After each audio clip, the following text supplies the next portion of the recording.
ও বন্ধু রে, কত স্বপ্ন ছিল মনে তোমারে নিয়ে।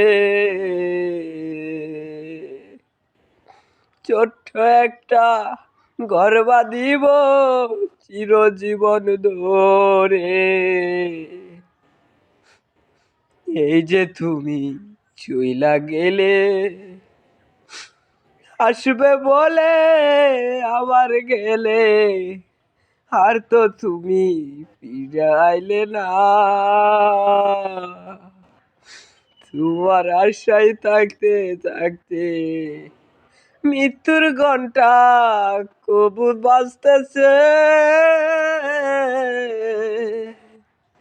কানের ঘুড়ি শব্দ করে তোমার চাউনি ছায়া। কোন মায়া লাগাইয়া গেলা ঘুম থেকে জরে।